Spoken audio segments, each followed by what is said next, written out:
Well, we're back again, and today we're going to be talking about what we're going to be doing this Sunday as we continue to finish our journey in the book of Ephesians. As we made our way through our last portion, I actually pointed out as we were talking about husbands and wives that it actually all stems back to a verse where Paul talks about in Ephesians 5:21 that we are all, each one of us, to submit to one another out of reverence for Christ. And so as we dive in, what we're going to see real quick is that first he's going to tackle the relationship between parent and child. And he specifically talks about how children are to respond to their parents. And he talks about children certainly obeying their parents, but all that's involved in that. And he actually mentions, he talks about this promise that a child has, that if they follow their parents' instructions, if they do what they tell them to do, that not only will things go well with them, but God promised them when they were entering into the land of promise that it would lead to potentially a long life. And I know that this has been something that's been very important to you as you work through the girls through the years, and it's been something that you've been trying to impress upon them as they look to the future as well. So I thought I'd just give you kind of a moment to speak into that. First of all, it's an opportunity to disciple. First of all, at home, it's a good way to practice that great command. As soon as a child comes into their lives, it kind of, their whole life changes and it revolves about the child. It kind of centers around the child. We can come to church because the baby needs to sleep. We can go to a restaurant with someone with a new family in church. Why? Because the child doesn't want to. And we've had actually people tell us things like that. I heard Charlie Kirk say this. Would be really good if parents would teach their kids that not self-esteem is more important, but self-control as a child. So it's very important for them, like you taught even last week, it's very important to submit, to know our role. And a child's role is not to control the family, but it's their role is to submit to the authority of the parents. Sure. And if they cannot respect and obey a parent that they can visibly see, tangibly, be rewarded or punished, how can they respect and have fear of the Lord, the one they cannot see? So it's very important to focus on that. I think today somehow also parents have detached and allow kids to escape into their technology. That's another thing that everybody believes it's the right of the child to have technology, to have a phone and iPad and everything. That for us, early on when the girls were even 5 and 7, we said that the greatest gift we can give to our kids is boredom. And people were shocked, like, what do you mean boredom? It's very important to give them the freedom just to think outside of the box. So because we didn't give them access to phones, it's because they go and read huge novels, they go play the piano, the guitar, they try to be creative, they go outside, they can have conversations, they get developed even socially way better because they're not engrossed all day long in this escape from reality. One thing I love about them, because they don't stay on their phone all the time, or actually at all, they can engage in conversation, which is a lost art nowadays with the new generation. They can talk back, but they can't talk. Is they can talk to their cousin, for example, in the States who has Down syndrome.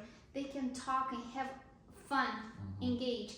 They can talk with any age, any person, and they will do fine. And I think it's important for parents to take back that childhood, own it for the kids' sake. Yeah, I guess one of the things that we see as we look at the scripture is that Moses actually taught Israel that when they entered into the promised land, that a child's relationship directly with their parents would actually lead to either a blessed life or a life that wasn't going to quite work out quite so good. And the parent has a big part of that. One of the things that we're going to be looking at on Sunday is that oftentimes parents do kind of say, well, just let the child follow their own heart. But the Bible actually tells us, Solomon said that foolishness is bound up in the heart of a child. And so to let a child follow their own heart can actually be quite cruel. And so certainly we as parents as well, we want to do all that we can to help guide them, to train them, to develop them so that they are ready for tomorrow. But in the second half of the text, he actually starts to talk about something slightly different as we go outside of the home into the world. We go into the workplace, and he talks about the relationship of workers with those who manage those who work. And he talks about how those who work, actually the quality of what they do affects how the world sees them. It affects their view of how they see Christ. And so I was just wondering, when you think on that, as you think about the things that you're teaching the girls as they're preparing potentially maybe to go into the work world themselves, how does that affect them as they prepare to potentially maybe have a career of their own? Mm-hmm. I think one of my favorite words that I taught them reading end of Exodus about building the tabernacle is excellence. Excellence, because those people were skilled. Bezalel, Oholiab, those people preparing, and I teach them preparation meets opportunity. You have to do things, you wash those dishes with excellence here. Why? Because you're not going to do much better in the world in the real world. So whatever you do at home, it's preparing for real life. Bezalel, he must have done things with utmost excellence. The manager who was in charge of building the tabernacle. Why? Because God chose him. He didn't I choose Bezalel and then he went to practice excellence. No, Bezalel must have been preparation meets opportunity. He must have been prepared in all those skills, but also he must have done things with excellence by then for God to appoint him. He entrusted him with this job. And what I love is that Bezalel's name is in the shadow of God. So you may feel like at your work, nobody sees you. So why do I have to do this great email or this great thing? But the Lord sees you, and he may entrust you, just like with Bezalel, something way greater, but in the shadow of God, because you are a good testimony to the people around you. Yeah.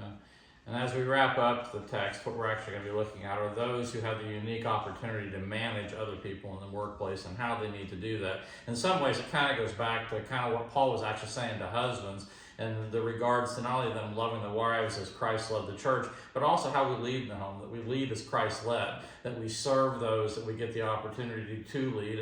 And those who manage in the workplace, that's exactly what they have to do. They have to be servant leaders, to show people the way, just as Christ showed us the way. One of the things that I'm profoundly affected by is that authority will actually do one or two things. People that are in authority, they will either promote what is good or they will corrupt what is good.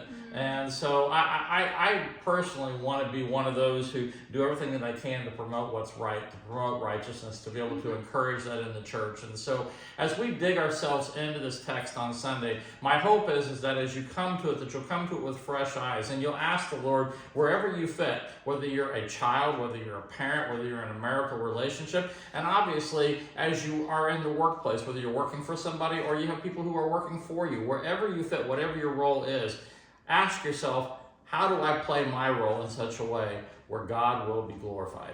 Well, I hope that you'll join us on Sunday as we dig into this in Ephesians chapter 6. And I think, if you will, that you'll be blessed by it as we take a look at it. So we look forward to seeing you on Sunday. God bless each of you.